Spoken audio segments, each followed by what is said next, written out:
Olá, meus queridos irmãos e amigos, sejam todos bem-vindos mais uma vez aqui no nosso canal, para juntos agora prepararmos a nossa reunião Vida e Ministério Cristão da semana 2 a 8 de junho.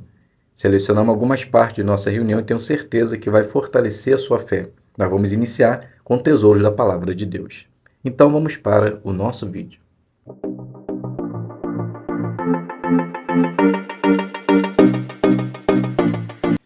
Então sejam todos bem-vindos mais uma vez aqui no nosso canal, Mundo das Testemunhas de Jeová. É um prazer imenso ter vocês aqui toda semana para juntos prepararmos as nossas partes de nossa reunião semanal, tanto meio de semana, bem como final de semana.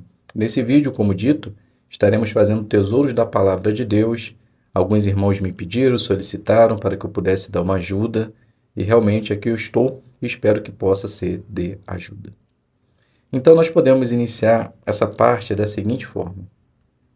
Tomar decisões na vida nem sempre é fácil. Primeiro, porque gera um medo insuportável de fazer a escolha errada. E isso gera ansiedade. Ansiedade, às vezes, que nos deixa paralisado sem ter nenhuma condição de tomar uma decisão. Então, por si só, tomar uma decisão já é muito difícil. Agora, imagine tomar decisões para que possamos agradar a Jeová. Com certeza, se torna ainda muito mais difícil. No entanto, Jeová, como um Deus amoroso, ele nos ajuda a entender por meio de sua palavra como podemos tomar decisões que lhe agradem. Isso, com certeza, fica mais fácil. Então, nós vamos ver agora nessa consideração 3 perguntas que podemos nos fazer, 3 textos que nos mostram o que precisamos fazer para que assim possamos tomar uma boa decisão. Então, a primeira pergunta que podemos nos fazer é: vou mostrar que confio na orientação de Jeová? Então, como podemos mostrar que confiamos na orientação de Jeová? Veja só o que diz o livro de Provérbios, o capítulo 16, o versículo 3 e depois o versículo 20. Confie a Jeová tudo o que você faz, e os seus planos serão bem-sucedidos. Quem mostra entendimento num assunto será bem-sucedido, e feliz é aquele que confia em Jeová. Então, quando nós confiamos em Jeová, tomamos decisões que sabemos que está de acordo com as orientações de Deus e buscamos a ajuda de Jeová para tomar uma boa decisão, com certeza nós teremos alegria naquilo que fazemos. Corroborando o que nós acabamos de ler nesses 2 versículos, o livro de Provérbios 16, 20 diz assim: quem mostra entendimento no assunto será bem-sucedido, e feliz é aquele que confia em Jeová. Então, quando nós tomamos boas decisões, a nossa felicidade, ela vem junto, porque sabemos que estamos fazendo aquilo que Jeová realmente agrada. No entanto, quando não tomamos boas decisões, com certeza, isso pode ser trágico. Foi exatamente isso que aconteceu com Baruque, o secretário de Jeremias. Baruque, ele passou bons momentos servindo com Jeremias, fazendo aquilo que Jeová mandava, aquilo que Jeová desejava, mas em determinado momento de sua vida, provavelmente por tomar decisões não acertadas, ele ficou desanimado. Veja o que Jeová disse para ele no livro de Jeremias 45, versículo 5.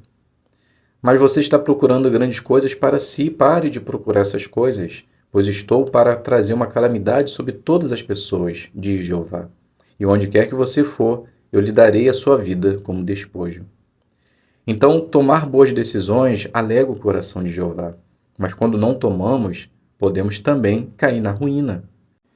Então, conseguimos perceber que Baruque, com certeza, ele não tomou uma boa decisão. Provavelmente, ele deixou por algum momento de confiar nas orientações de Jeová. Mas, quando nós confiamos nas orientações de Jeová, nós também deixamos Jeová feliz. E é exatamente essa a segunda pergunta do nosso esboço. Será que a minha decisão vai deixar Jeová feliz? Veja o que diz Provérbios 16, 7. Quando Jeová se agrada dos caminhos de um homem, faz com que até os seus inimigos fiquem em paz com ele. Então, pegando esse versículo, nós podemos agora citar o exemplo de Ramiro, um irmão que tomou uma boa decisão e com certeza alegou o coração de Jeová. Ele, quando foi batizado, o seu irmão quis pagar uma faculdade para ele, mas o seu desejo era fazer aquilo que os pioneiros faziam.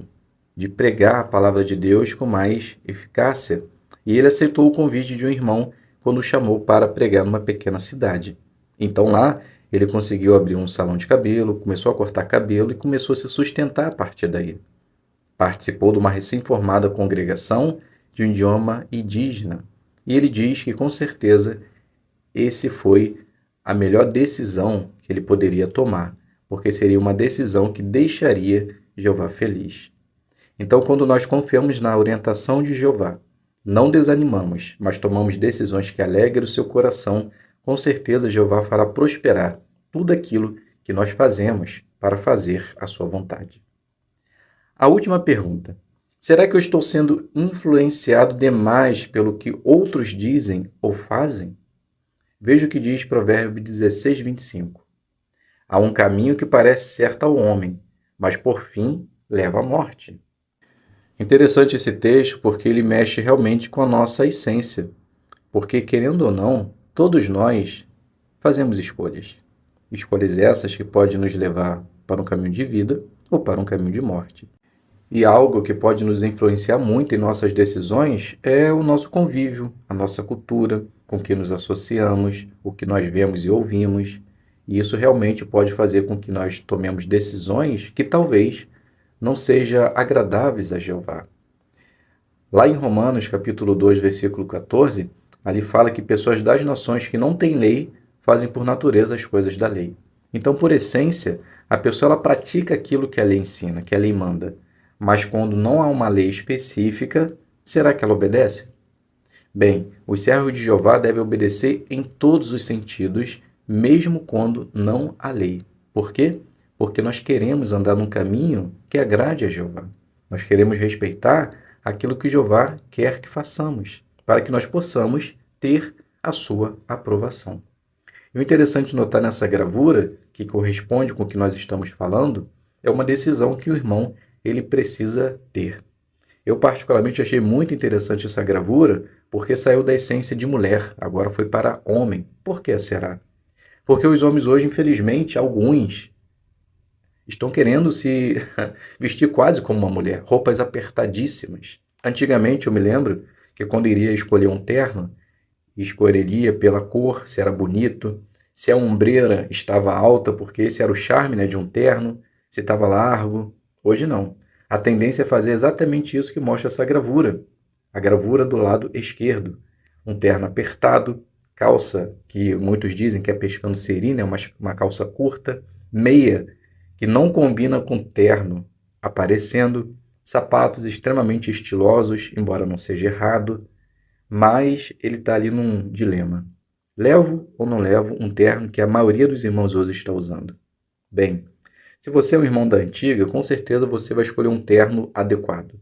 Se você é um irmão novo que está iniciando, muito cuidado com as escolhas que você faz, porque isso pode ter diretamente uma influência naquilo que Jeová ele quer que você faça. Então, ao fazer uma decisão, se pergunte: confio na orientação de Jeová? A minha decisão vai deixar Jeová feliz? Será que a decisão que eu estou tomando está sendo influenciada por outros? Bem, quando nós pensamos nessas perguntas, com certeza nós iremos fazer uma boa escolha. Escolha essa que vai deixar Jeová feliz e com certeza nós estaremos alegrando o coração de Jeová, não só agora, mas por toda a eternidade.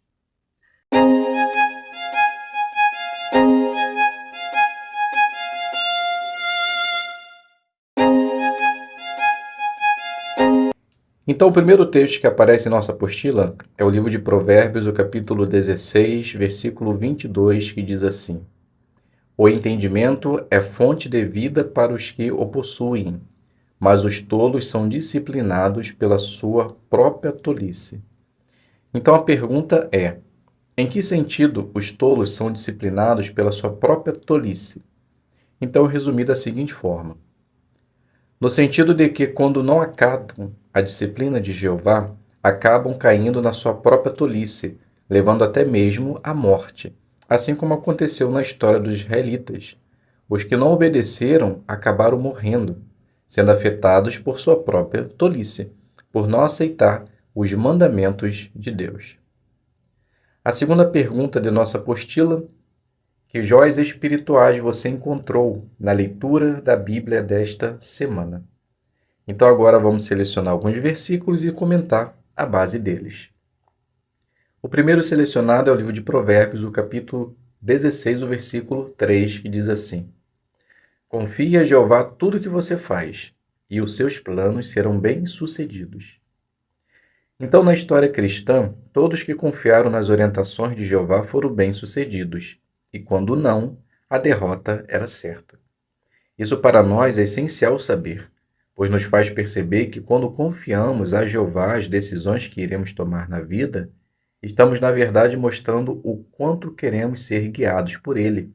E quando fazemos isso, podemos estar certos de que todos os nossos planos serão bem-sucedidos. Agora o versículo 4 passa a nos dizer assim: Jeová faz que tudo contribua para seu propósito, até mesmo os maus para o dia da calamidade. Jeová, desde o passado, usa de forma magnífica poderes para cumprir seus propósitos. E a palavra de Deus mostra que no futuro ele também fará isso. Ou seja, ele usa quem quiser para executar seu desejo. Isso me ajuda a entender que eu sou apenas um instrumento nas mãos de Deus. E quando solicitado por ele, devo cumprir de imediato. Levando isso em consideração, preciso estar atento aos propósitos de Deus, para que eu possa estar indo na direção certa. Agora o versículo 6. Por meio do amor leal e da fidelidade, expia-se o erro, e por temer a Jeová, a pessoa se afasta do mal. Jeová, como um Deus amoroso, concedeu perdão de pecados através do seu Filho Jesus, o sacrifício de resgate. No entanto, para sermos beneficiados desse perdão maravilhoso e misericordioso de Deus, precisamos temê-lo, respeitar de perto suas orientações, afastando-se do que é errado. Dessa forma, teremos juntos de nós o amor leal de Deus. O versículo 8 passa a nos dizer assim: Melhor o pouco com justiça do que muita renda com injustiça. Esse texto me ensina a agir com honestidade em tudo que eu faça, pois mesmo com pouco, preciso mostrar na prática o Deus que sirvo, pois se a prosperidade vir junta com injustiça, de nada valerá as minhas dádivas. Versículo 10 passa a nos dizer assim: Os lábios do rei devem proferir decisões inspiradas. Ele nunca deve trair a justiça. Texto maravilhoso, principalmente para nós que falamos em nome de Deus. Todo o nosso ensinamento deve estar baseado exatamente na palavra de Deus, pois através dela atingimos a vida das pessoas. E quando feito isso, que produza em quem recebe justiça. Por isso que nunca devemos trair a justiça ou ensinar algo diferente, pois se fizermos isso, estaremos tendo inspirações, mas não divina. Versículo 14. A fúria do rei é um mensageiro da morte, mas o homem sábio a acalma. Esse versículo nos ajuda a ter autocontrole diante de autoridades, pois dependendo de nossa atitude ou reação, as consequências podem ser trágicas. Isso nos mostra a importância de estarmos preparados para defender a nossa fé diante de autoridades.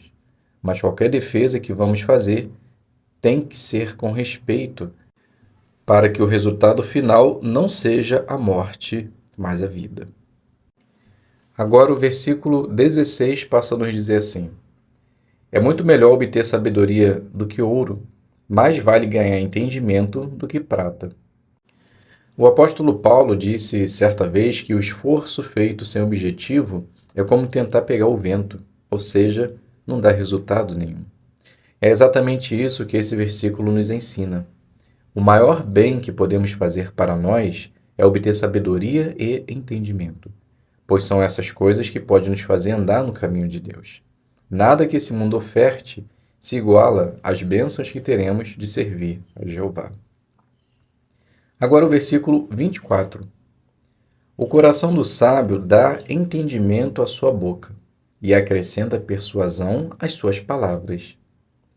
Quando adquirimos entendimento através da palavra de Deus, conseguimos, por meio de nossas palavras, edificar a fé de nossos irmãos, pois falaremos com sabedoria. Para que isso aconteça, precisamos ler, meditar na palavra de Deus e aplicar. Assim, com certeza teremos um coração sábio.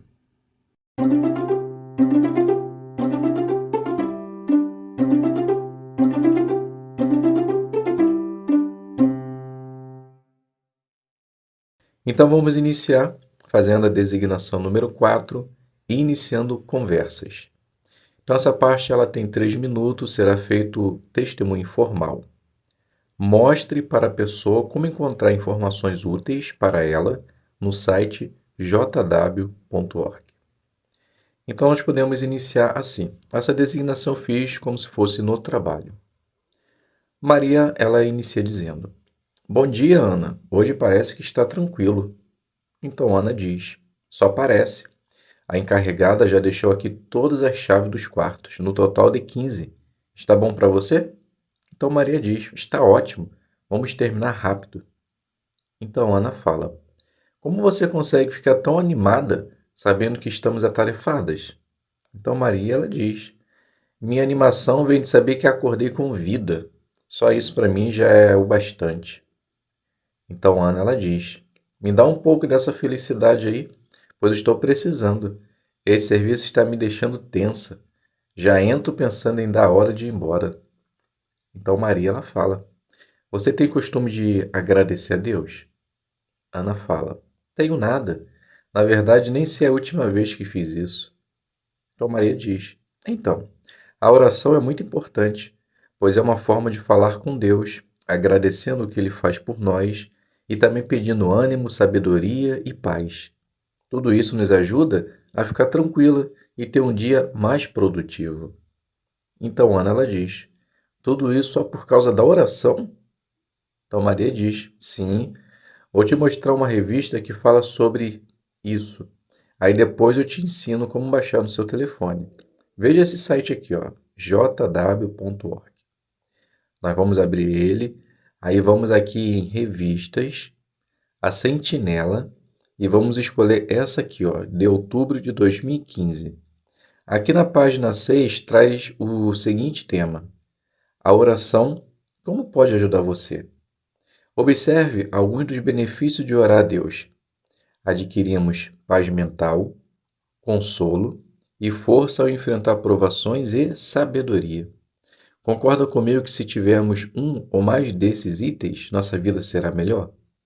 Então Ana diz, sem dúvida, só o fato de ter sabedoria para lidar com os problemas da vida já estava ótimo.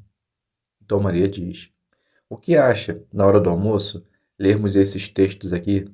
Com certeza vai te ajudar bastante. Então Ana ela diz, pode ser. Então aqui eu finalizo a primeira designação, iniciando conversas, 4 minutos, e eu tenho certeza que pode ajudar você e muito em sua preparação. Passando para a designação número 5, essa é cultivando o interesse.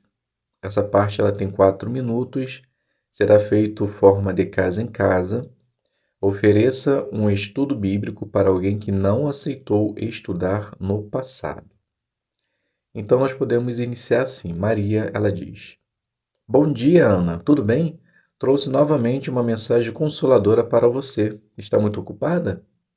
Então Ana, ela diz: Bom dia, Maria. Só um pouquinho, mas posso lhe dar atenção. Maria diz: Maravilha. Hoje, na verdade, estamos oferecendo novamente aquele estudo bíblico. O que acha de iniciarmos? Então Ana diz: Não sei, Maria. A minha última experiência não foi boa. Então Maria diz: Mas esse estudo que você teve foi conosco? Ana diz: Não, foi na cidade onde eu morava, na minha antiga igreja, e por causa disso eu dei uma desanimada em fazer estudos. Então Maria diz: Realmente experiências assim nos deixa desconfiadas em fazer outros estudos. Mas o que você acha de fazermos somente um experimental? Se você gostar, a gente continua, se não, a gente para. Mas eu tenho certeza que durante o estudo você vai ver como ela é prática para a nossa vida. Por exemplo, no seu antigo estudo, já teve alguma dúvida que não foi respondida? Então ela diz: Nossa, foram muitas. Por exemplo, qual o objetivo da vida, o que acontece quando morremos. Mas para mim a pergunta mais importante que eu gostaria de saber é sobre o futuro. Será que um dia podemos rever nossos parentes falecidos? Então Maria, ela diz, realmente são perguntas importantes. E saber as respostas se torna mais importante ainda. E a palavra de Deus responde a todas elas. Veja, por exemplo, sobre a esperança de rever os parentes. Veja só o que diz o livro de João 5, 28 e 29. Então faz a leitura e depois continua. Notou? Que maravilha, Ana! Deus promete trazer todos que já morreram, sem exceção. Isso não consola o nosso coração? Então Ana, ela diz, com certeza, e nos dá esperança também. Maria continua. Sim, na verdade, essa é a essência da palavra de Deus. Nos dá esperança para o futuro.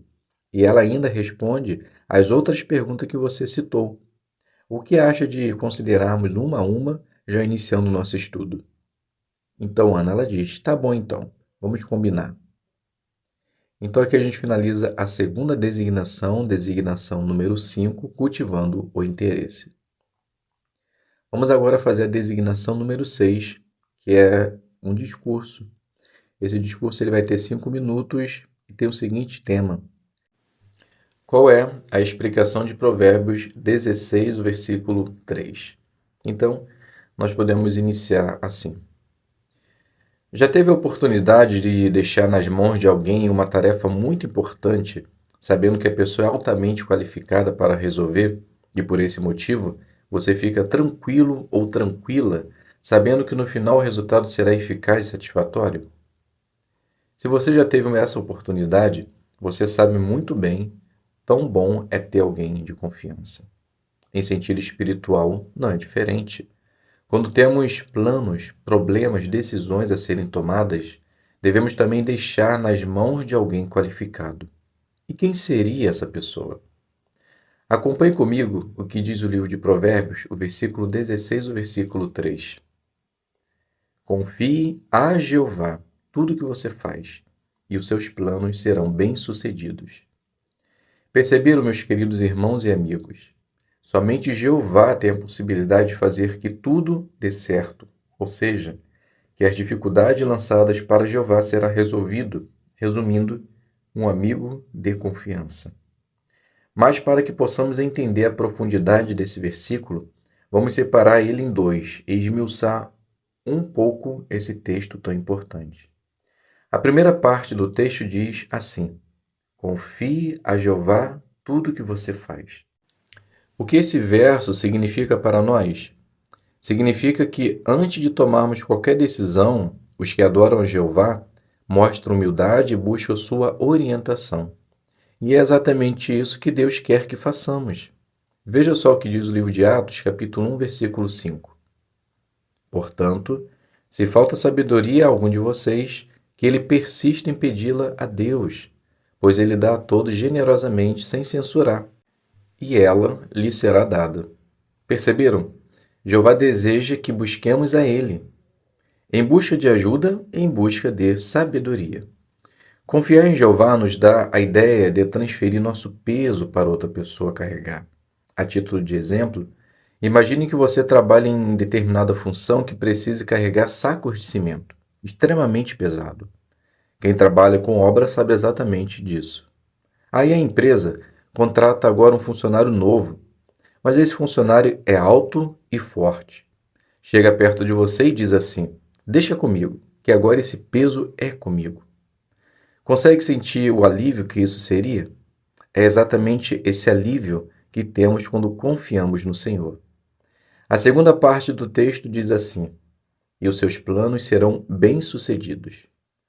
A palavra bem-sucedido pode ser traduzida pela palavra estabelecido, dando uma ideia de alicerce, base, algo sólido e firme. Assim, é Deus em nossa vida quando confiamos nele. Ele irá estabelecer firmemente nossos planos quando entregamos em suas mãos as nossas dificuldades.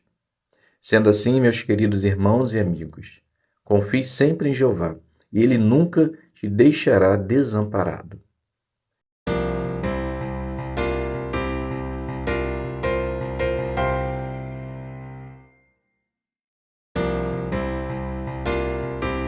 Como dito, estaremos fazendo o estudo bíblico, iremos ainda considerar o capítulo 27, mas iniciando hoje no parágrafo 10 indo até o 18.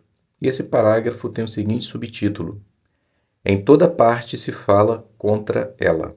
O tema de nossa consideração, dando testemunho cabal. Então, para iniciarmos, vamos fazer a leitura e depois obter a resposta. Então, a leitura do parágrafo 10 diz assim: Quando o grupo de viajantes finalmente entrou em Roma, permitiu-se que Paulo morasse sozinho, com um soldado para vigiá-lo. Os mantidos em prisão domiciliar geralmente ficavam presos a um guarda por uma corrente para não fugirem. Apesar de estar preso ao guarda, Paulo era um proclamador do reino, e uma corrente com certeza não o faria ficar calado. Por isso, depois de descansar da viagem por apenas 3 dias, ele convocou os homens de destaque dos judeus em Roma, a fim de se apresentar a eles e lhes dar testemunho. Então, a primeira pergunta: quais eram as circunstâncias de Paulo em Roma e o que o apóstolo Paulo fez pouco depois de sua chegada? Então, permitiram que Paulo fosse morar sozinho, preso a um soldado. E passando 3 dias, ele convocou os homens de destaque dos judeus em Roma, a fim de apresentar a eles e lhes dar testemunho. Leitura do 11 e 12.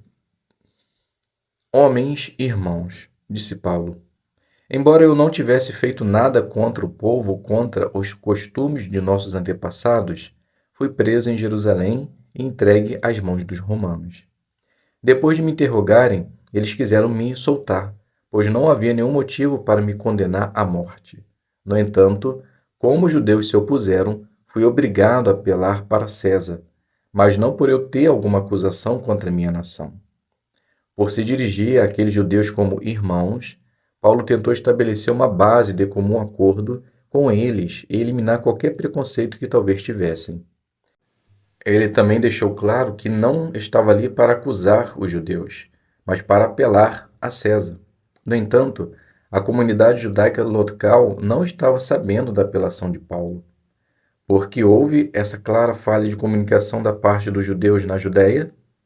Uma obra de referência diz: o navio de Paulo deve ter sido um dos primeiros que chegaram à Itália depois do inverno, e não teria sido possível que representantes das autoridades judaicas em Jerusalém, ou mesmo uma carta sobre o caso, tivessem chegado antes disso.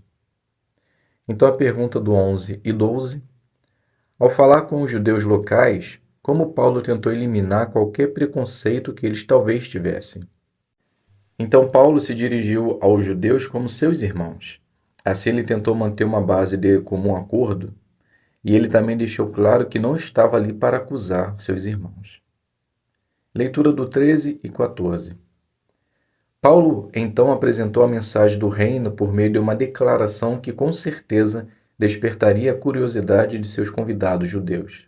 Ele disse: Foi por isso que pedi para ver vocês e lhes falar, pois é por causa da esperança de Israel que estou preso com esta corrente.